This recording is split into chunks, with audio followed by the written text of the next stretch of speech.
This is an SM Media production.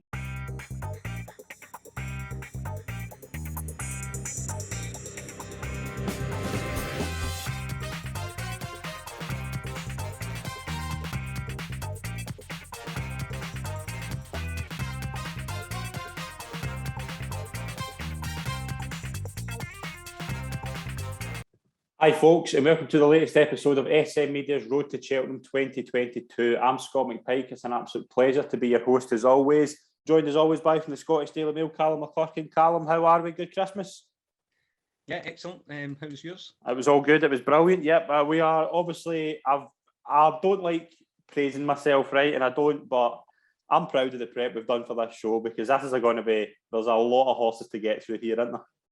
Yeah, more horses in the Grand National field to get through this week.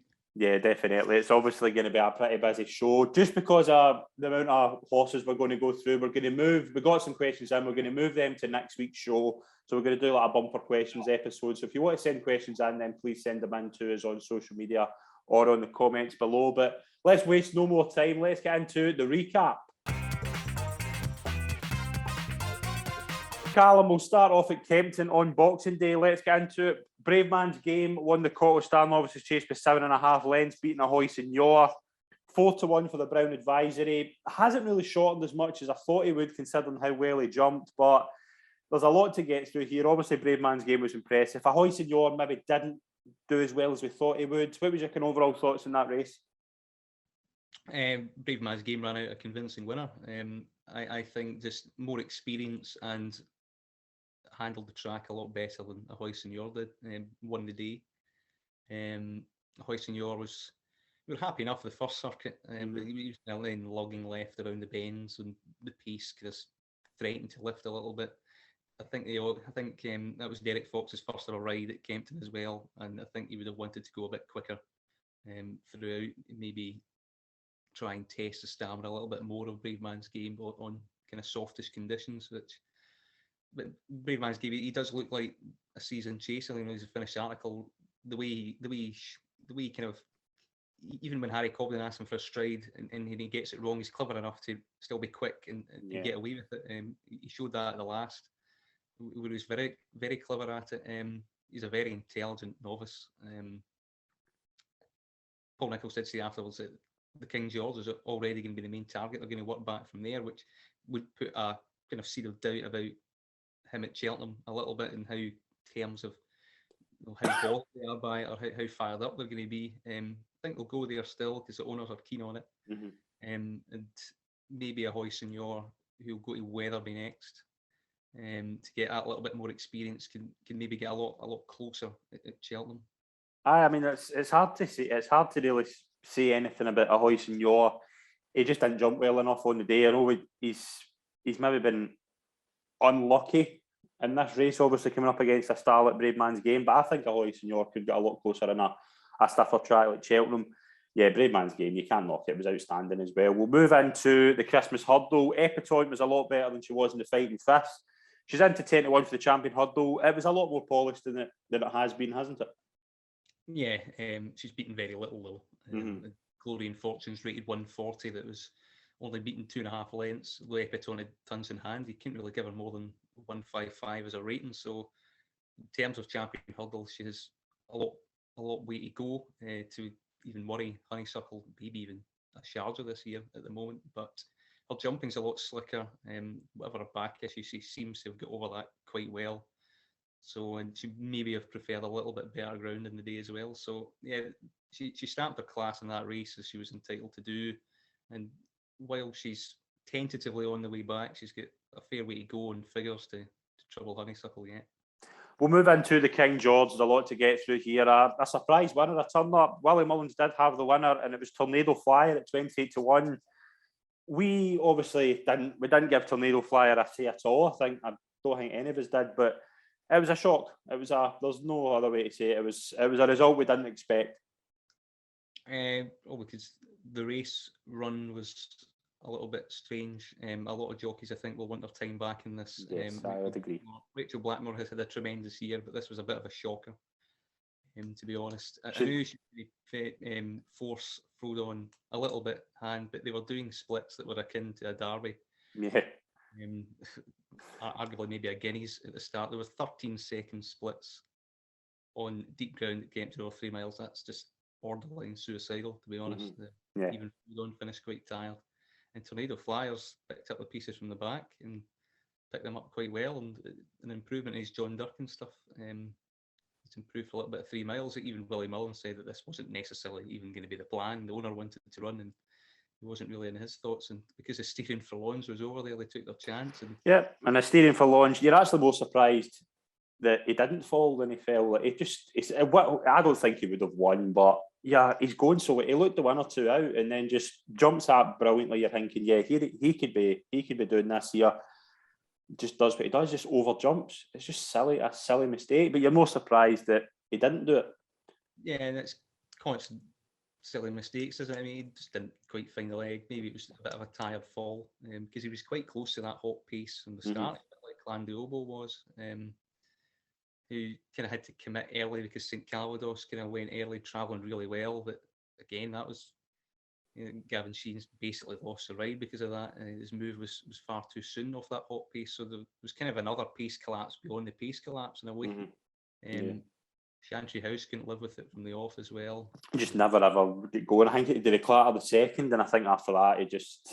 He couldn't raise the early gallop. Neither like in Minolindo with the cheap pieces and the track didn't really suit him either. So, both of the kind of the two kind of Gold Cup horses that you really were looking at the field were both completely undone by the early section. Well, I had a wee plan of action. If Minolindo ran well enough, I didn't know if he would necessarily win, but if he finished say second or third and was near at the end, I didn't think he would move in price. So I was thinking, right, 6-7 to 1, I'm going to tip him up for this week. I can't tip him up after that. I think it was just too disappointing. I think, well, not to say that I won't tip him up in the future because he might come out again, but I think you might not see him again until Cheltenham. Yeah, maybe not. Henry de Vrong had reported afterwards that he was very quiet in his box afterwards. Yeah. Yes, there might be some sort of niggling soundness problem there. He ran okay at Down Royal in his reappearance, kind of just blew up and maybe needed it. The cheek pieces, I think, was in hindsight did backfire. They've done it to sharpen him up around Kempton. Maybe it's done him up too much and chasing Frodon too early, and it's just we might as well kind of take care of him because when his chance is gone, there's no point in kind of ruining the big spring target. But his form figures at Cheltenham were 1-2-1. This time last year he fell in the Savills. It was a heavy fall, and he was a novice that was trying to graduate in the Open Company that year. He was similarly written off, really. He could come back, but he does have a lot to prove because it was quite a disconcerting run given how far he was beaten and how early he was beaten. Quick question before we move into Leopardstown. Do we see the Cheltenham Gold Cup winner in the King George?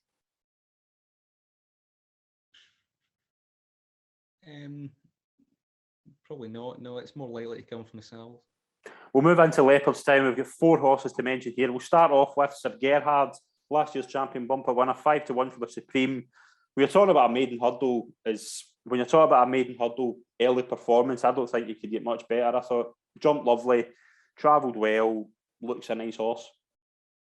Time was good, very functional, efficient, and I do like the no-nonsense approach that Paul Townend and Willie Mullins have with them. Think they're on the best horse in racing. I mean, just go out and make all. Yeah. That's what they do. You'd imagine it'd be the Grade 1 at the Irish Dublin Racing Festival. Yeah, you would think so, yeah. And then probably on to Cheltenham.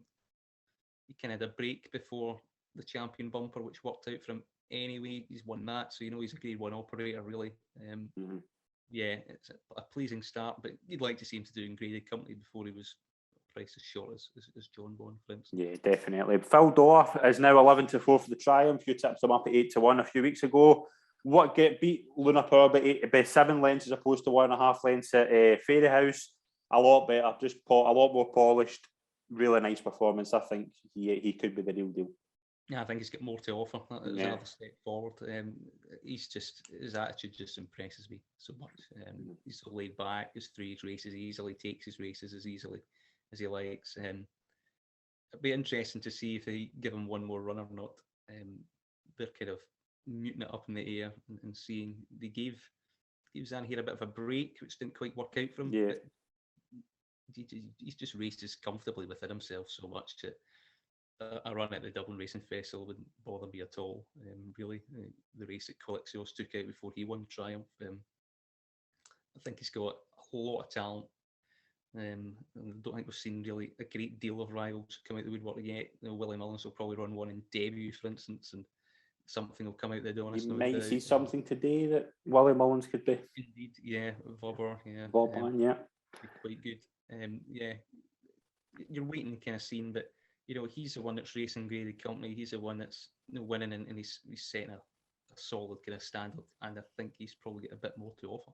Yeah, I think he does look the real deal. It's just something about his jumping just reminds me of like Sir Eric. Just he attacks a hurdle as opposed to kind of steps off it, which a lot of kind of 3-year-olds do. Very impressive. I think 11-4 is very fair.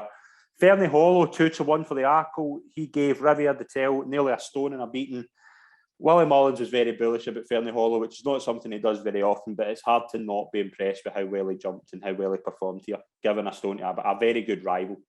Yeah, to come back from injury is quite impressive. Riviere the Tell was rated 136 over hurdles. I think he's comfortably improved maybe a stone or something for a fence. So you're talking 149.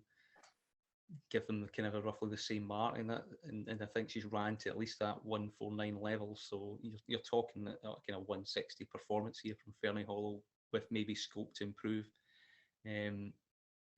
He jumped a lot better than he did in his debut. He clearly came on for it. It was a resolute test. Suited both of them. I think the last fence being omitted was probably a benefit to Riviere the Tell than Ferny. One thing I would say is that they both jumped a little bit right. I thought that as well, yeah. I did.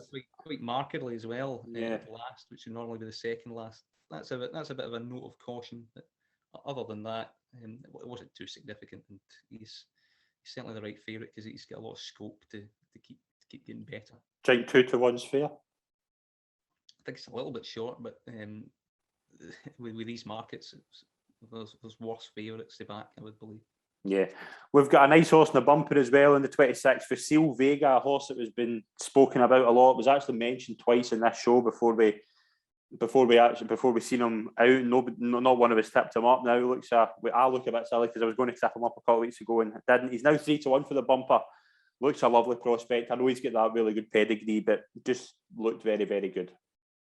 Yeah, it looked an okay bumper as well. For the fashion, for the race that it was, and it looks a race between him and American Mike. I can't tip up horses I've never seen before, so I know. I'm not going to take like 20s, but there were strong. I mean, once he was declared for this race, 20s went, 16s went, the 14s went, the 10s went. So you're kind of expecting him to, if he delivers on favouritism, then he's going to half in price again. That's what's duly happened. It was equally impressive as, say, American Mike's second performance, really.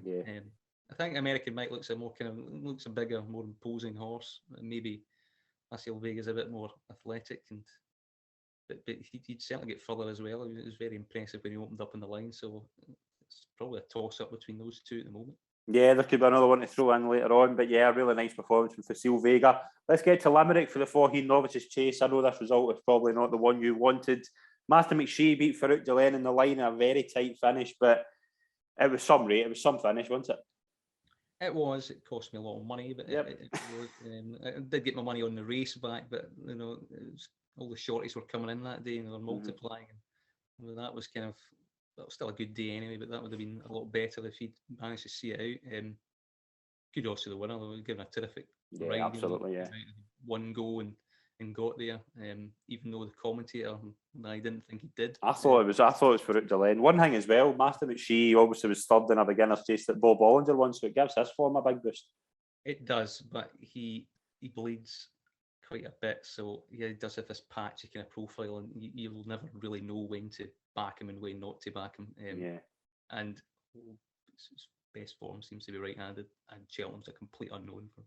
Yeah, I know it's a lovely ride as well. Farouk Delaine, I think you're obviously right. I think he prefers going right-handed, so I wouldn't say he's probably a Cheltenham horse, but it was some finish as well in really, really deep ground. A couple I mentioned at Down Royal. One horse that you tipped up last week, Jerry Calum at 50-1 for Bartlett, he's now 25 to 1, but he's also 14 for the Ballymore. Travelled strongly. We knew he had a good potential for this race. He looks a good horse as well. Yeah, I still think he's a bit overpriced for both. He did it well enough. See, the time is ordinary enough, but I mean, he's only getting on top of the last, and he put 8 lengths between him and the runner-up. The runner-up, it's got quite a lot of experience, and Gerald Calum beat him further than Hollow Games did. Yeah. So it's not hopeless maiden form. He's certainly got a lot more to offer. He'll come on for it. He looks a big horse. He does look one for the future in a sense. But to me, I'd be very surprised if he doesn't go the Albert Bartlett route, because he does look like kind of a big galloping 3-miler to me. Yeah, I think especially with the fire though in those kind of races at the moment. Yeah, especially I think with the owners now having the joint favourite for the Ballymore, I think you might see him go the Bartlett route. But another nice novice hurdle performance as well was O'Toole, who was second in that bumper at Punchestown, behind Kilcroot, and third was Sir Gerhard. Nice performance for the Crawford. 16s for the Ballymore. Might not be good enough for that kind of race, but you can't help but be impressed with how well he performed there. Yeah, he stamped his back class of his bumpers on the race, didn't he? Did it readily enough. I wouldn't be inclined to pin him down to a trip at the moment. Certainly graded quality. Once he was up and grading his next move, I think it's going to reveal a lot more about this horse. But at the moment, I would probably have him as a Ballymore type. But he doesn't look short of speed coming down that hill in Royal. Neither did Jerry Calum, really. And he wasn't stopping at the finish, just like the race before as well. So yeah, I think he's pretty decent. He's a bit of an unknown quantity at the moment. You're not really sure how trustworthy that bumper form at the end of the season was. And Sir Gerhard's going one way and Kilcroot seems to be going the other. Maybe O'Toole is kind of an in-betweener in that way. Yeah, possibly. Yeah, we'll move into 27th. Let's start at Leopardstown. Hot on Callure, a really good juvenile last year, is now 12 to 1 for the Arkle and winning a beginner's chase. Beat Stablebait's Gentleman Demi in Mount Leinster. I was very, very impressed. I thought he jumped well. I thought he showed a lot of kind of stamina at the end. I think he could potentially maybe not be an Arkle horse. He could potentially go up and trip if Willie's looking for a Mars contender. I think he could have won here. I don't rate him that much. Okay. I thought he jumped left. I thought he was ferociously keen. I think he's that kind of 4 going on 5. Where I think he's very talented, but I think he might need another year in his development. And he's beaten Gentleman to me by 5.5 lengths, and Ferny Hollow beat that horse by 20 on debut. He'll have a ton to find, and his weight age allowance will kind of disappear towards Arkle time. So he wouldn't be for me this year. Maybe next year. Yeah, I mean, he could potentially be a horse for the future, but I thought it was very encouraging. I thought that was a nice jump performance. I thought jumping left wasn't too noticeable. Did you find that? He was running down a lot of them. I thought he was running down. I thought he was taking a good look at some of them. There's no doubting that he's got an engine, but Edwardson's a good second season novice. Ferny Hollow has got much better collateral form on debut, and he's already improved in that level of form. I think it should be 20 to 1, not 12-14. Let's move on to Envoy Alen, who won the Grade 1. Obviously, Chacun Passoir was ruled out lame. You hope to maybe see him back at some point, but you're slightly worried now about him. I wasn't overly impressed with this. Now I'm a person who loves Envoy Alen and wants him to be winning Grade 1s and that, but I know it was a really poor field, but I wasn't impressed with this at all. I thought it was just... Yeah, that's a weak race. I do think that he's fended off Battle Over Doyen, who's tried to make it as much as a stamina test as he possibly could. We didn't really go too hard early on, but in the middle of the race, he kind of went gung-ho at it. He jumps economically enough, efficiently enough. I would have liked to see him hit the line a lot better, really, to be a kind of Grade 1 material. I'd imagine, I think the Ryanair would be his ideal trip, but the owners have got Allaho for that, so they might try something in the Champion Chase. He's not quick enough to. When you look at the horse we're going to mention in a couple of minutes, he's never getting near him. I don't think he's really Grade 1. That's the Grade 1 that he's going to win this season, isn't it? At Cheltenham, what do you do with him? Do you just try and get the Champion Chase and pray that he's good enough? I don't necessarily think that he's fast enough for that. Ryanair, we've got Allaho, don't think he's going to beat him. And yeah, you use him as a sacrificial pacemaker in a Gold Cup. Is Henry de Bromhead for his Plutard and Manila Indo. I really don't know. I think he could probably plunder one of these kind of odd grade twos, but he does look kind of a mid to high 150s horse at best now. He's not going to really reach that star that we thought he might from novice campaign. Yeah, if we'd said that last year, though, we would have thought we would have been crazy. We would, though, wouldn't we? We thought, well, I think we both thought this was the real deal. Yeah, and he's novice form. You know, look at the horses in behind; they haven't really pulled up any trees significantly, even in the Marsh. With Chantry House winning that, Fussell Raffles, they've kind of had their limitations exposed since in top companies. Yeah. So, yeah, something still might be bothering him as well. He's not quite finishing his races off that I would like to see. But he's probably grade 2 level. Let's go on to the future champions novices hurdle. A nice performance from Mighty Potter beating Three Stripe Life. Elliot having the 1-2. I think Gronzi just got there a bit too soon, but I certainly wouldn't put anyone off batting her for the mare's novice, because if she settles down a bit, she could be very, very interesting. Mighty Potter, though, another really good finish. He looks as if he could be just that kind of staying type that Elliot always kind of likes to manoeuvre towards, like a Ballymore or something like that. Yeah, he was unlucky in the Royal Bond. It was Three Stripe Life that was unlucky in this race. Did a big mistake, 3 out, shuffle right to the back of the pack, then get blocked, then get checked in, then tried to get out, and then once he did, it was kind of game over. It was gradually kind of closing. I think Mighty Potter lacks a bit of tactical speed for really top class races potentially. It's kind of harsh because he's now third, first in a grade 1, but he seems to take a while to pick up and go through things. He might be more of a Ballymore type. I think he'll go Ballymore in that respect, but even then, coming down the hill, I would be kind of a bit fearful if he gets outpaced by something that's got a lot of class. As for Three Stripe Life, I thought he looked a bit big in the paddock. I think he'll improve for that run, and I think it was a very good effort. And I think he's certainly the one that I would take out of it. What his trip is, he's bred to get further, but he doesn't look that short in gears, given how it was relatively steadily run. I don't think they've been that quick. The ground that he made up from the back to the last was quite good, and his jumping can improve a lot more as well, I think. So I think he might be a player I would lean towards the Supreme than the Ballymore with him, mainly because I think Gornellet's got a lot of horses that could go potentially that route and potentially the Bartlett. So I think you'd want one guaranteed for the Supreme at least, in Three Stripe Life. Fourth in the champion bumper. Looked really keen then. I think he's settled down a little bit now. I think he'll come on for that run next time a little bit. We'll move into Limerick. Eric Bloodaxe won the grade 2 there. 16-1 for the Bartlett. Nice performance. I think we can now say that we were hoping he'd maybe be a plot for a Martin Pipe, but I don't think he's going to be able to do that now. No, not after winning a graded race, you'd think, but it wasn't that strong. So let's see if the handicapper does. This was a very good ride from Brian Cooper. Yeah. I don't even think that's his optimum trip. I really do think the Martin Pipe trip is his best trip. But he is versatile in terms of the ground, and on a favourite, it's tempting to kind of let's go from the front and stamp our authority on the race. But you knew if he did that, he might get caught, because the second's not a bad horse in his own right. The rest were kind of average for the grade, but he showed patience, and he's held them up from the back and won quite stylishly in the end.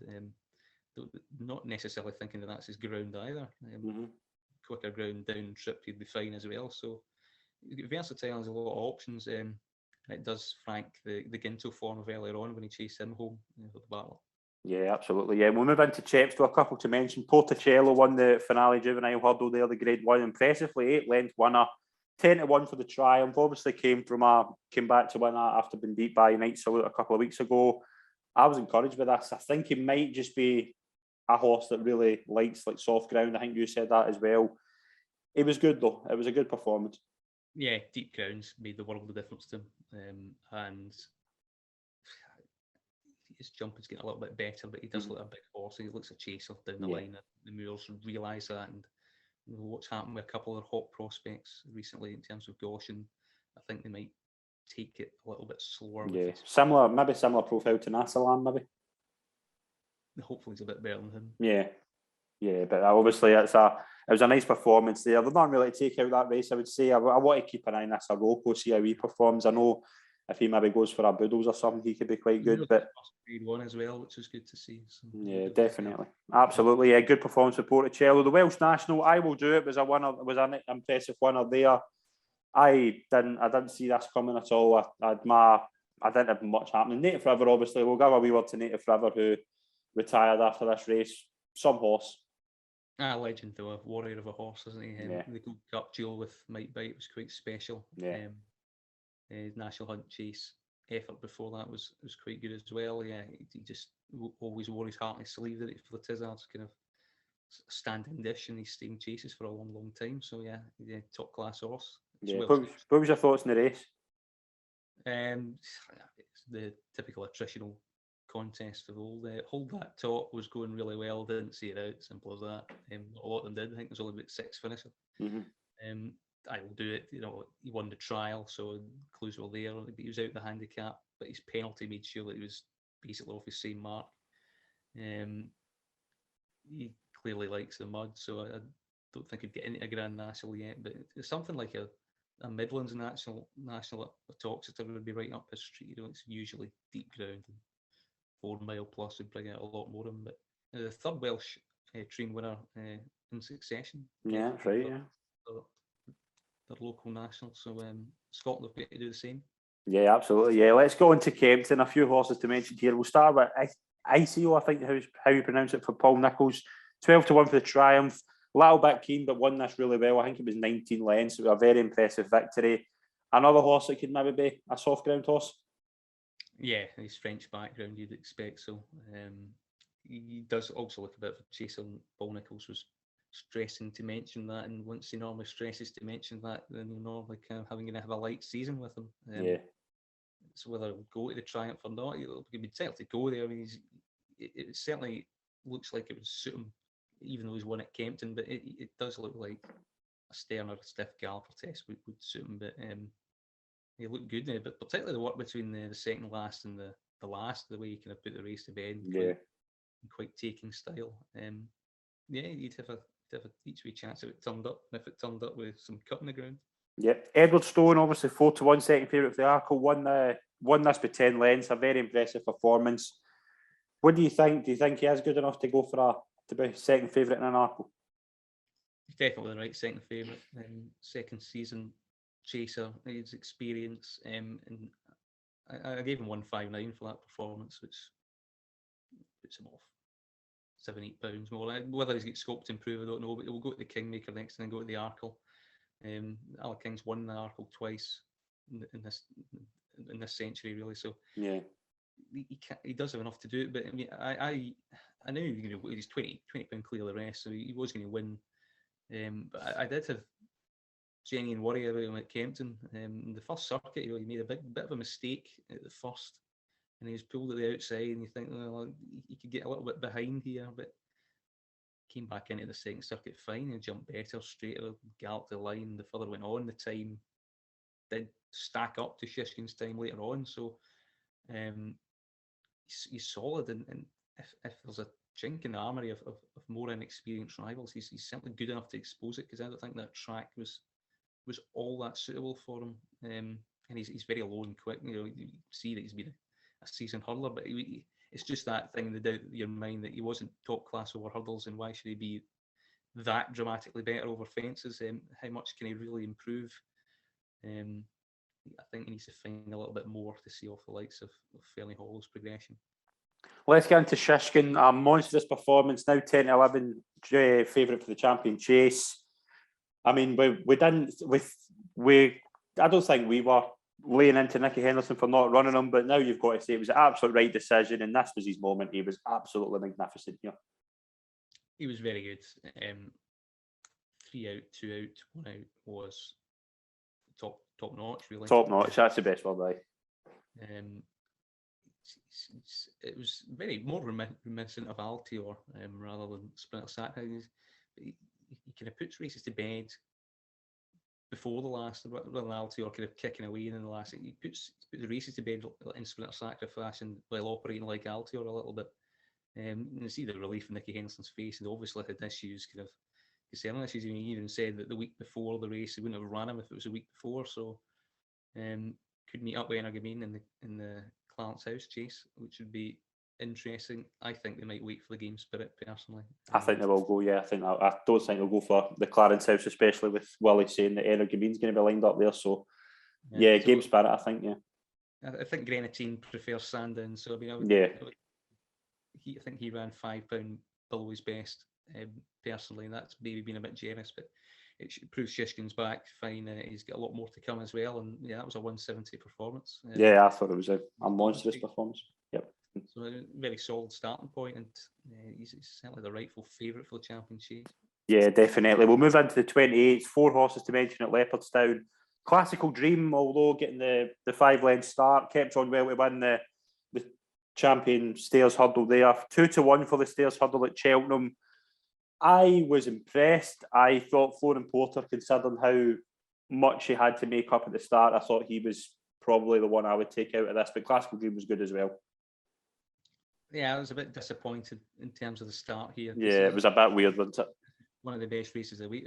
Weird, categorically unacceptable, to be honest. It's a false start, simple as that. In my opinion. Broke the tape a little bit, laid the line, and Paul Tennant's utilised it to his advantage. He's nicked further lengths as a result of it. So I mean, it wasn't that clear cut in the end, but he's just dived at it, and that's just not an even start. It should have been pulled back, but the winner and Florian Porter have completely dictated it. Florian Porter having to make up ground, not able to adopt his usual front running tactics. Yeah. Still getting within 2 lengths. I thought it was actually a great ride there. I think it was Danny Mullins who was on it. Yeah, it was a great ride. Yeah, Paul Terry did.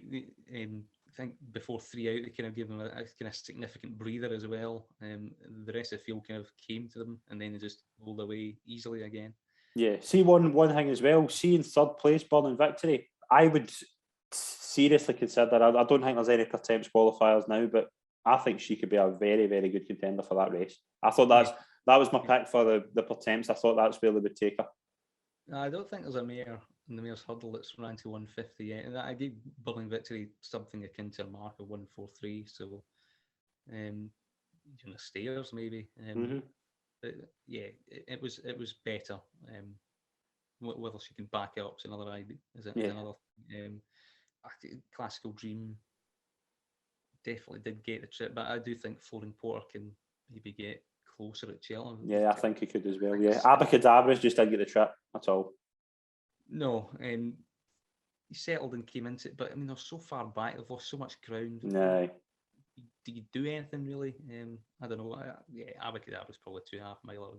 Grand Raz kind of been ridden to get a place, which was clever from Davy Russell. And the race is kind of nobody else really get into it, mainly because of the start, mainly because of how the front two dictated. So it's kind of watching a duel, and Classical Dream always had the edge. There was a brief moment 3 out when we thought Florian Porter might come and take him, but I think Florian Porter's shown a lot. He can also take a lead. He looked quite tractable, and there was no real kind of hesitancy with him that day. And Gavin Cromwell's strike rate at the moment is pretty low, so you'll freshen him up, go straight to Cheltenham with him, and I think he's got a sound chance of reversing the tables in a more stiffer kind of stamina-based track, even though they went pretty relentlessly throughout there. So I mean, it would be a negative for Classical Dream, but then the ground was just about soft enough for him to take his chance. Yeah, we'll move into the Savills Chase. Galvin, a very, very impressive winner here, beating Appletard in the line. It was an epic finish, one of the best finishes you'll see. I obviously thought Galvin last year, I thought he was an out-and-out stayer. I didn't necessarily think this year he'd be sitting at 6-1 for a Gold Cup, but what a performance. Yeah, terrific ride from Davy Russell getting back up. Richard Blackmore took it a little bit too soon on Appletard in the end. He came from a mile back to win it in the Savills Chase last time. And I think quite keen to sit a little bit more prominently to before. He just delivered them a little bit too early. And I think the form of the Henry de Bromhead yard overall really saw Largy debut. He could have bled earlier on. Some of their big start, Manilindo obviously, and some of them did run notably below par. I thought Appletard was maybe £6 off his best, and still got within a pound of Galvin at the end. Gave Galvin 169, career best. Ken Boy ran really well. So I think a lot of people kind of expected him to do. He did jump slightly to the right. Maybe he could have gone a little bit quicker as well at times, but Galvin's prominent pitch allowed him to get back into it down the straight, and he's improved notably. This National Hunt Chase is kind of becoming a little bit more of a popular, classier race, isn't it? Yeah. We'd be more kind of Grand National types down the years, but now they've got qualifications that have been met for it down trip a little bit. It's been a decent option for him. He's certainly developed into a Gold Cup player. Yeah, absolutely. Yeah, I thought this was a great race. I would say Appletard's probably still the right favourite at 72 for the Gold Cup, but Galvin at 6-1, yeah, it's catching your eye. I thought it was a really good finish. A really nice performance in a beginner's chase by Galopin Deschamps, 15-8 for the Brown Advisory. I know it was impressive, and I was some of the jumps were outstanding. Is 15-8 too short considering Bravemansgame's beating a lot better than what he did? Is he? I thought it was very good. I thought it was brilliant. I thought it was a brilliant performance. When he went to 15-8, I thought it was a little short.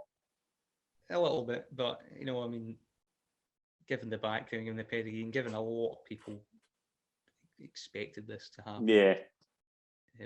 He looks athletic. He's only 5. I mean, that's a 5-year-old in seasonal debut doing that. I know. He hit the line so hard. He could have went round again. He could have went, yeah. Himself if he wanted to. Yeah. He's no doubt a 160 performance. I've got Bravemansgame in 159. The potential for him to improve, the way he sees out his races, yeah, they're just taking no chances with him. That was over 2 mile 5 as well. It looks like he'd get further easily. Well, it's not slow, but you're not going to go back and trip and challenge Bob Ollinger, are you? Realistically. No. But imagine next year we're sitting and we're looking at maybe Galopin Deschamps, Bravemansgame, Bob Ollinger lining up for a Gold Cup. That could be. I know we said that last year about Monkfish and Envoy Island, but yeah, we'll see how they all progress. I think he could potentially do something like Monkfish did in the Irish double. I think he'll go to Flow. I think he'll go to the Flow Gash, yeah, and go to John as a result of that. And given the boot he's shown on debut, unlike Monkfish did, the old course at Cheltenham would pose absolutely no doubts at all, even if he does have a slight bounce. So, Bravemansgame's been primarily trained for the King George as well, and Hoyson-Yor's been beaten. So, yeah, I think he is the right favourite. I think it's a bit of he could be a bit of a monster. The market's priced him up as he is that yet. He's not completely proven it in graded company, but all indications suggest that he could easily be the real deal. Yeah, he looks a star, to be fair. Yeah, he does that. Another horse that I quite liked in a bumper was Redemption Day for Willie Mullins, 7-1 for the bumper.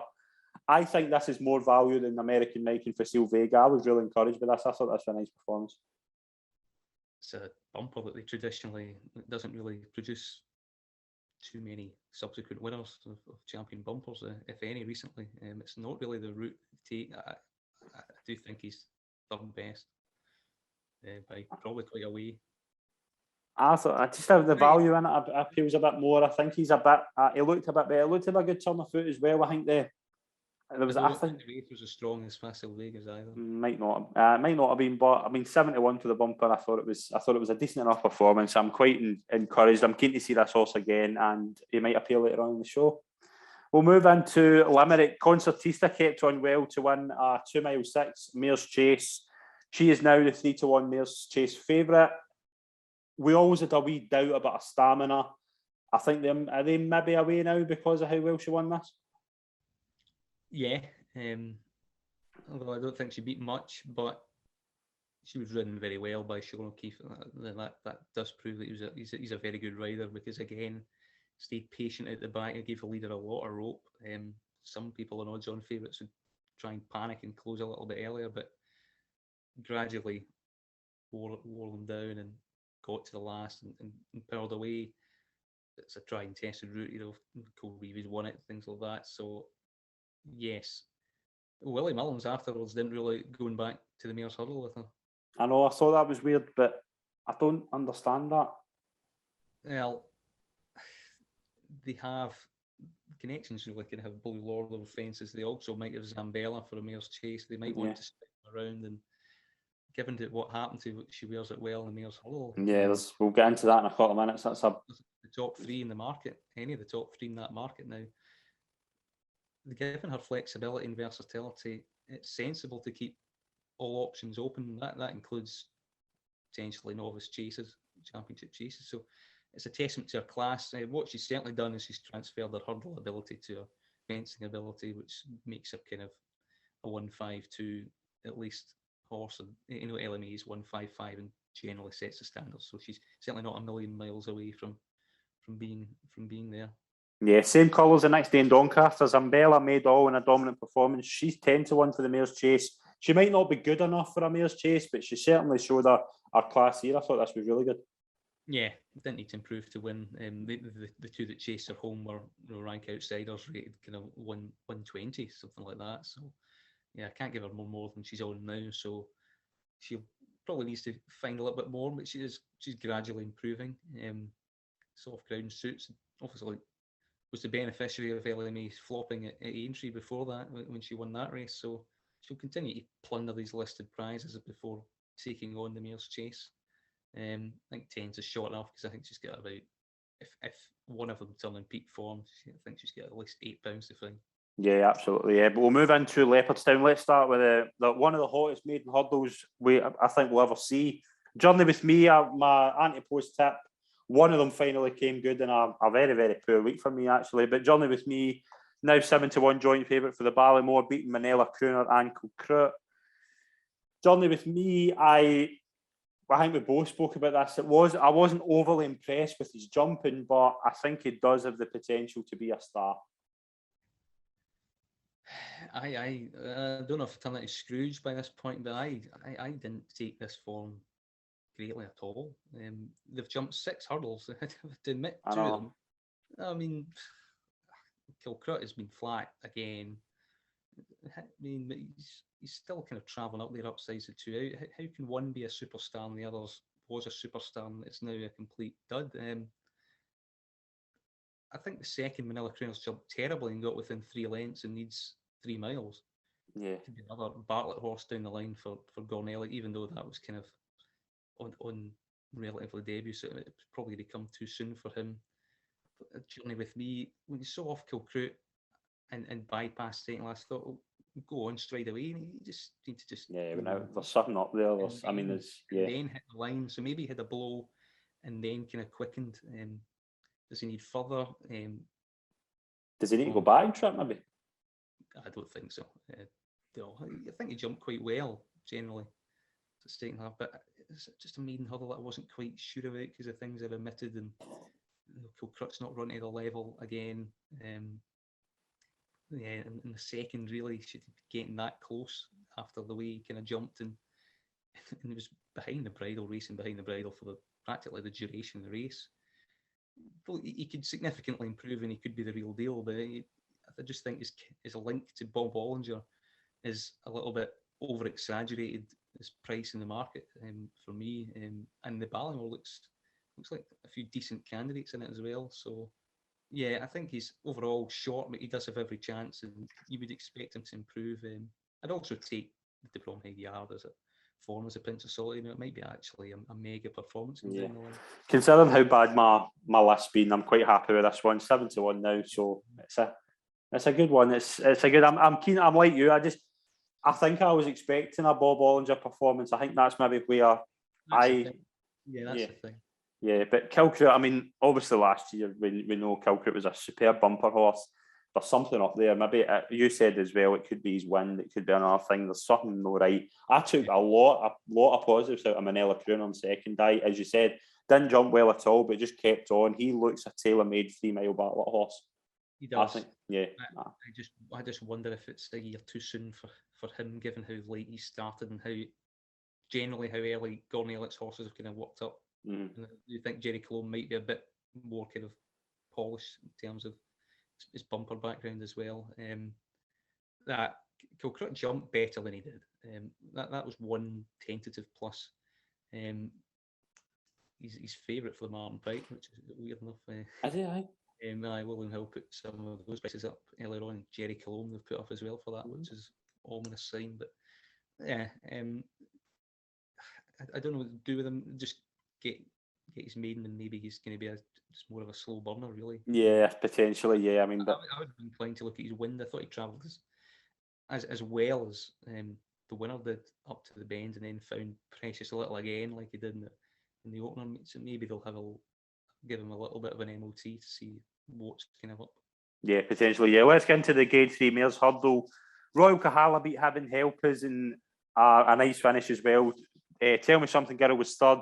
My tip, she wears it well. Clattered the first, then fell at the second. How she stayed in her feet at the first, I don't know. But before we get into the finish, she wears it well. You just didn't get going at all. No, the mistake at the first was kind of significant, and she stood off the second a mile. And is that maybe just inexperience or how big a gap? I think the sun played a part, to be honest, because they admitted that hurdle the race before, put it back in, and then omitted it again after it. So I think that might have been an error. I think maybe should have left it out. And the way she took off, she certainly probably didn't see it correctly.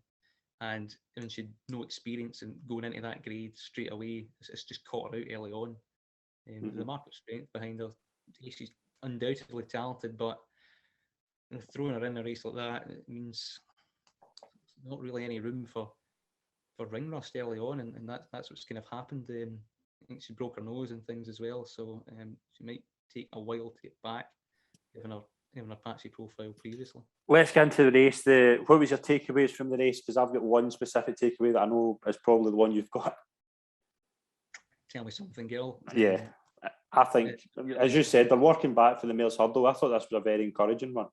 From the start of the season, and I mean, if you nick 12s, 14s when she flopped the first time, you just need to remember the main target, what it's all about at the end of the day. She was giving a lot of weight away in the first round. She was giving similar weight again, and she came on from a guard that were kind of a bit under the cloud, well documented. And that's where she came from the back, and she actually gets squeezed up a little bit. I think she would get a lot closer. It's the first 150 rated hurdle performance from a male I've seen this season in terms of weight adjustments. Royal Calibre 145, for instance.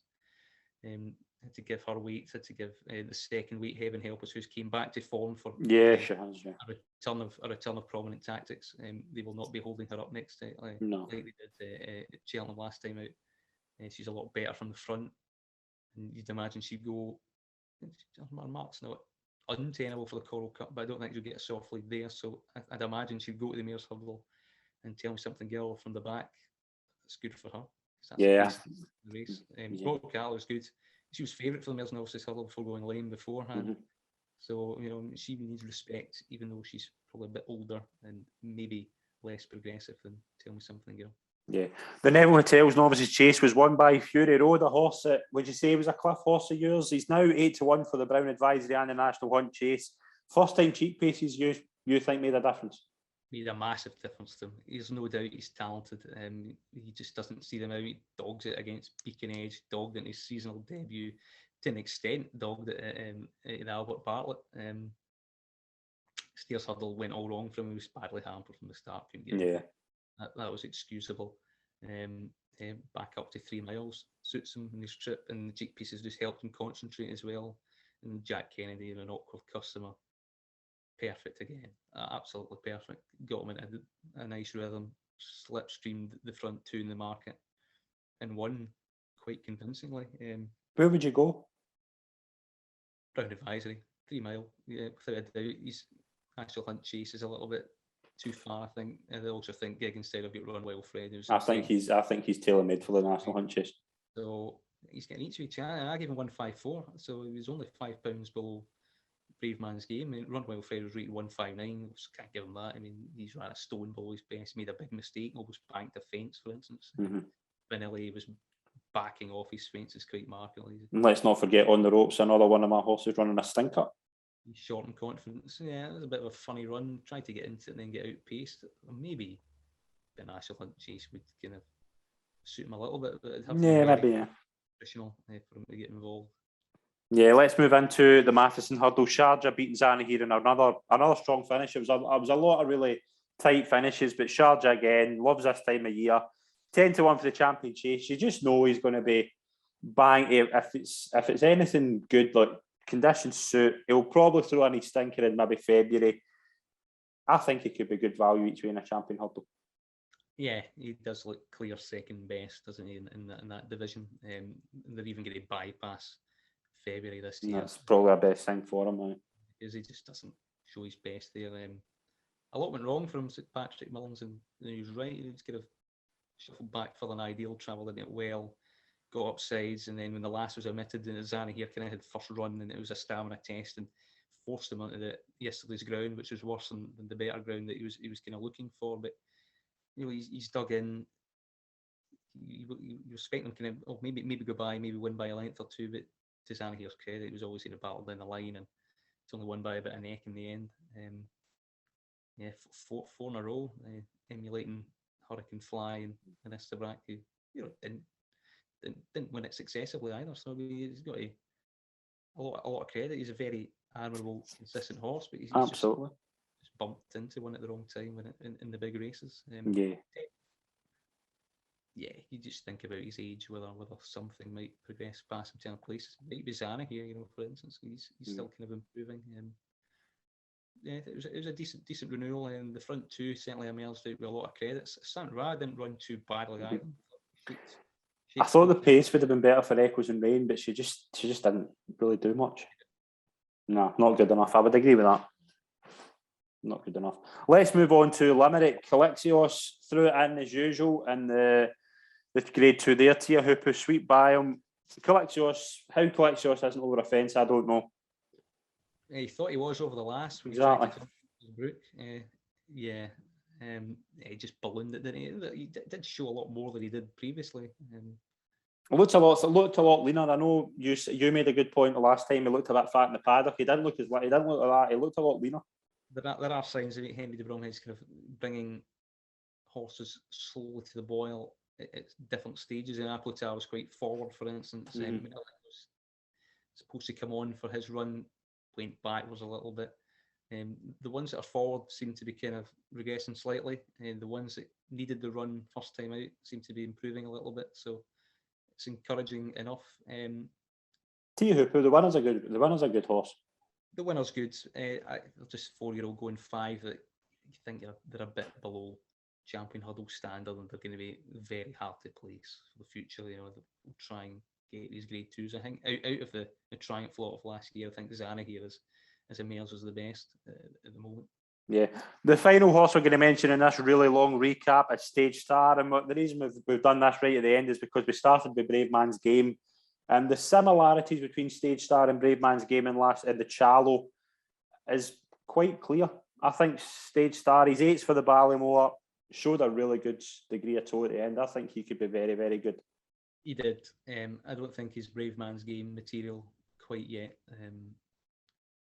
I don't think he's beaten a great deal here, particularly in the Lossiemouth. Second favourite has ran no race at all. That was the main market rival. Champs won this race before Time Hills won it. Bravemansgame's run it. I'm not sure that he's as good as them. He did what he was entitled to do. The market suggested, and he's put them away comfortably enough. And I think they might go. Paul Nicholls again might go softly with him, and he was even saying at the time that they might even wait for entry. Yeah. So I would be wary of the 8s or 9s that are floating about for the Ballymore right now. Yeah, I thought it was a good performance as well. We are going to wrap up the recap there. We're going to take a look at what's coming up, and it's pretty quiet. Not obviously New Year's Day in the second. It's busy racing, but it's not as much as we've had the past 4 days. Let's get into New Year's Day. Cheltenham will kick off with the Dipper Novices Chase. La Home Press looks to be the favourite. This could be a good race. We like some Miller's Bank in there, the Glancing Queen. There's a couple of good horses in here. Who'd you fancy? Could be. I hope the Home Press wins, because I think he's kind of the one that you would take out of it from a Cheltenham point of view down the line in trial state. I think he's the one that could be quite smart for Vinicius Williams. I'd hope he'd kind of delivering favouritism on that front. Yeah, the real queue as well, over 2 mile and 4 furlongs. Brewing Up a Storm is 11-8 favourite. Cliff Horse of Mine McFabulous at 5-2. But I think Stormy Island could be the one to watch here. I agree. I think she's a great chance. The prices, getting the mayor's allowance and coming over. I think it's an interesting move. McFabulous is coming back from a setback. I thought they'd go over fences with him, actually. Yeah, I think the setbacks kind of derailed that plan. I probably keep an eye on him for maybe the 2.5 mile at Aintree down the line. Yeah. Steady with him for the first part of the season. So he's entitled to need the run. Brewing Up a Storm does set the standard, but Holly Murphy's Yard over Christmas is they're not in good form at all. 1 for 29. That would slightly concern me. Gavier Dreams had a hard enough race last time out as well, I would think. On the blind side, needs it further. Dan Levant is unproven beyond handicap company, so Storm Island went far too quick in the Hattons race last time out.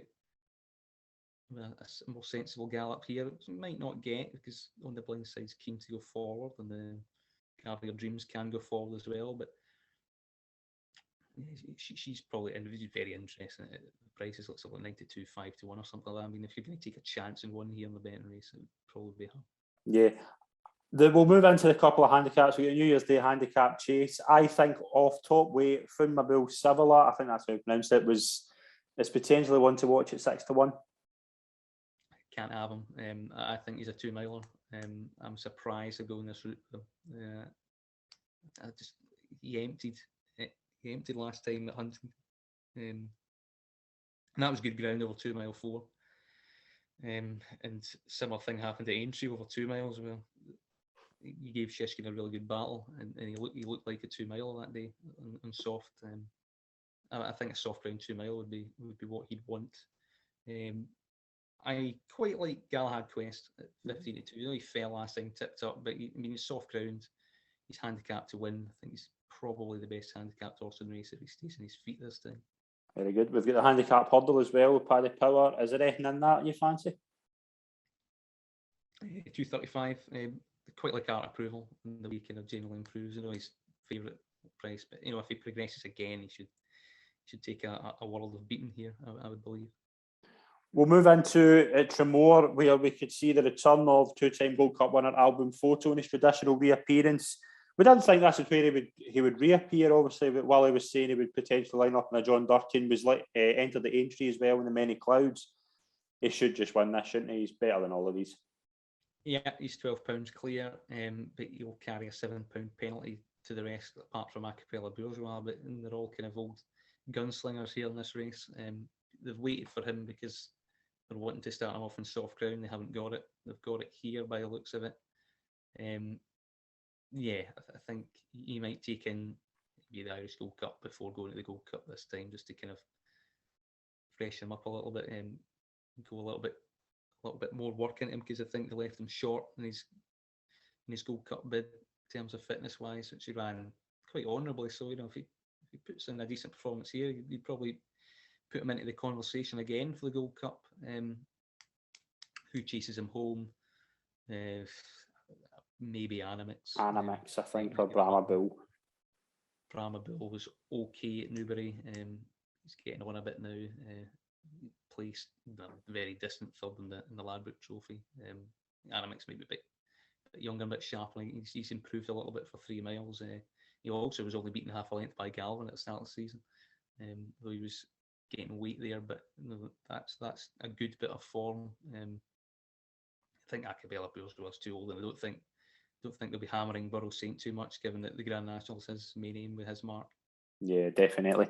Let's move into the second. We've got the Big Lawlers of Naas Grade 1 that's produced the likes of Envoy Len and Bob Ollinger. This year, it's pretty open. There's a few, obviously, Ginto, Hollow Games, What Do You Want, Grand Jury. It could be a good race. Yeah, interesting. Grand Jury's stepping up in trip. He's probably covered for Johnny for me, who didn't get to his maiden in time because of the ground. Mm-hmm.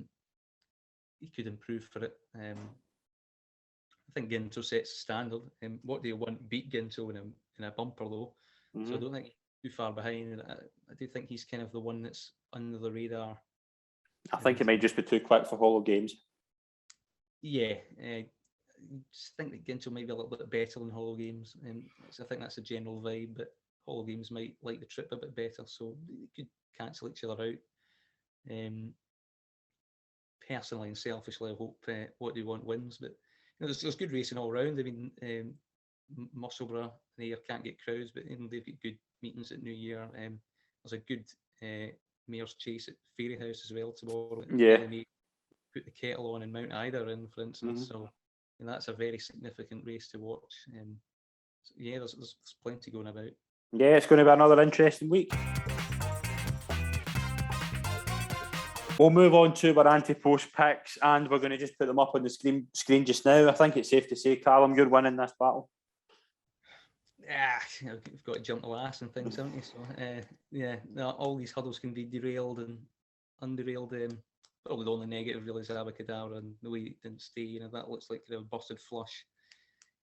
There's money for him on the day. He went into 92, for instance. So maybe we're expecting a little better, but I do think he's a better spring horse. Whether they just take the chance of Champion Hurdle or something like that, again, I don't know. But I think it's maybe more suitable than a stairs hurdle for him. But Gordon Elliott doesn't really have a lot of options all of a sudden in that race. They all kind of were put in their place. So. And others that have clipped in the big multiple, I think it's now 1,500 to 1, for instance. So 5,600 that was ticked up. So they've made moves there. If that comes in, then I think it's out this world. Yeah, might be no need for 2023. Maybe, aye. But yeah, Galopin Deschamps was a big mover. Really, I did have a kind of. Did tweet about him in April to take 25s. Yeah, I think I get 16s. I think I got at one point. He won the Grade 1 at Punchestown Festival quite emphatically. So he does look the real deal, for instance, and he's hinging a lot of my multiple bets. Or Ferny. It's looking okay. Yeah, but let's move into our picks this week. We both get 2 each. So Calum, let's start with you. Give us your first anti-post pick for this week. It's Britska in the Boodles at 20 to 1. Okay. You're better pricing these races up, but I'd be inclined to take it right now. Third behind Phil Dorr in the Frank Knight. And it was a decent enough run. He made a notable mistake at a key point when he wasn't completely done with. And they sensibly just took it easy with him. Comfortable third in a fair distance. But I mean, Alex won 3 of the last 9 of these races. With juvenile handicaps, be the last 9 Boodles, Fred Winters, and Ireland have won the last 5. And the last 2 of those winners have ran in that race at Leopardstown over Christmas and not won, either fell or placed. It's Jeff Kidder being stone dead last out of 8, for instance, and Aramax fell in it. It's just decent form, and I think he won his maiden in good style as well. The form of that maiden is yet to be tested. Could be tested to date. Punchestown, for instance, there's a couple running in it. Yeah. He made a mistake throughout. He wasn't knocked about. 20 to 1. I think it's a fair first start at that race as a starting point for that Fred Winter, given the track record of Yard success in it. I'm going to go for a horse in the Fred Winter as well. I'm going to go for Champion Green at 14 to 1. We thought this horse was potentially a good horse, and I think both times, although he hasn't won, he's been pretty eye-catching. I think his second run was far more impressive than his first run. Needs to learn to settle. I just think he's a bit too keen. Needs to learn to settle. Jumps well enough. I really like Champion Green. I think he could potentially, 14 to 1. He's early favourite. I think he could potentially be a good horse. Yeah, the race that he contested in Limerick was one that Band of Outlaws won before he won. Yeah. It'll be interesting to see where he goes next. I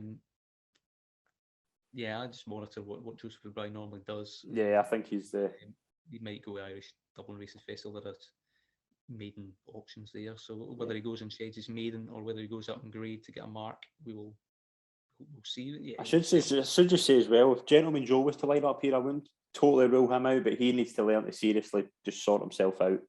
Yeah, I think they need to. Both of those kind of do need to learn like settle and maybe see off the races a little bit better. While Britska's kind of he's a bit longer in the betting as well, and the Gordon Elliott tag he'll target it. He mentioned after his debut that he's probably a Fred Winter type.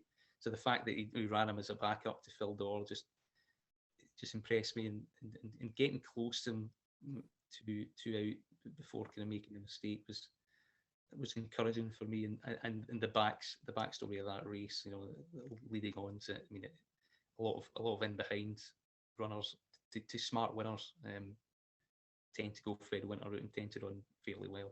Yeah, definitely. What is your second pick? Second pick is a second dart at a Per Tonks qualifier, and it's Dunboyne at 20-1. Okay.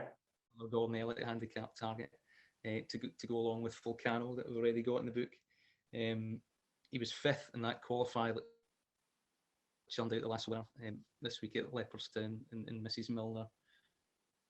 And he was unlucky. I backed him on the day 22s, went into 16s. And Gordon Elliott, the favourite for that race, Ardhill is the first reserve, and he didn't get in.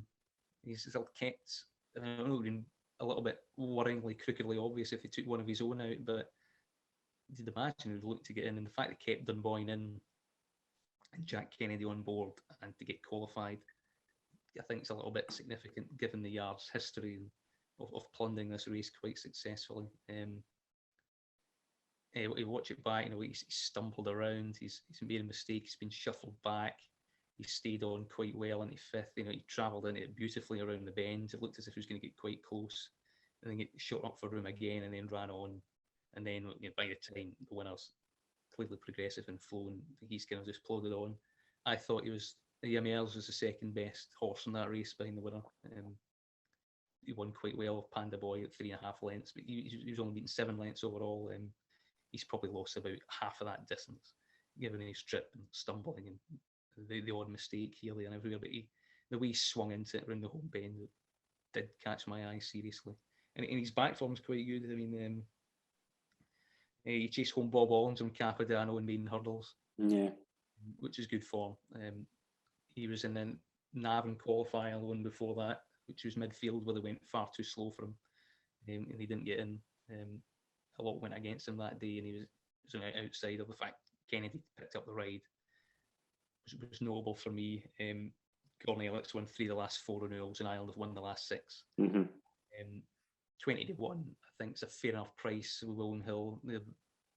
A couple more bookies have put out Sky Bet a little bit shorter, but 20s is the best you can get with Hills. And Elliott's record, I do think that after what happened to him last year and what he did, I think he targets these handicap hurdles at the Cheltenham Festival better than anyone else. And Ireland won them all last year. To have another 2 darts at 20-1 each way for both of them seems a sensible play to me, even at this early stage. My second pick is going to come in the champion bumper, and it is the aforementioned Redemption Day at 7-1. I thought this was a very impressive performance.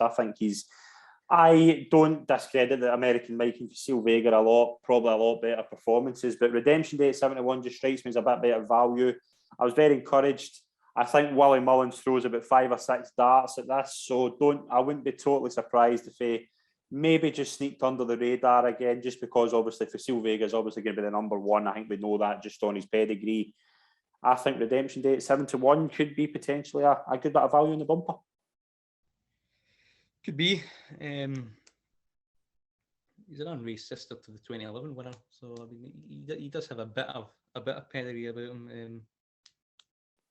Just 3 of the last 4 that he's ran in that have won it have been nowhere in the race, and I just think American Mike and Facile Vega do look potentially a bit special. It just looks like a kind of Kilcrop v Sir Gerhard, Envoy Allen v Belusari, Elliott versus Mullins champion bumper scenario at the moment. I think those two are well clear personally. You can only really look at the Roll of Honour. Like Ramillies, for instance, won that race last year. The horses that he's ran in it haven't quite cut top grade, and this one might, because they're all behind and they're all kind of stacked up. So visually he was impressive, but I do question if he's got the star quality of the front 2 in front of him in the market. Yeah, I mean, it's we're still in early days, so obviously I'm going to I don't want to come on and tip for Sylvia get 10-3 because there's no value in that. But let's put up redemption date 7-1. I've yet to put a bumper horse up, and I did for this time last year. So redemption date 7-1, and that was our Ante Post Picks. We are going to wrap up this week's show. Thanks to everyone who's tuned in. It's been an absolute pleasure. Calum, we're over. That's it. That's the Christmas bumper show done. Yeah, 2021 done. All into 2022, and the road to Cheltenham goes up again another notch, isn't it? Yeah, definitely. We wish all our viewers a very happy new year. Send your questions in for next week's show. We're going to do a bumper question segment, so please get your questions in for that. Thanks very much, everyone. All the best for 2022. Cheers.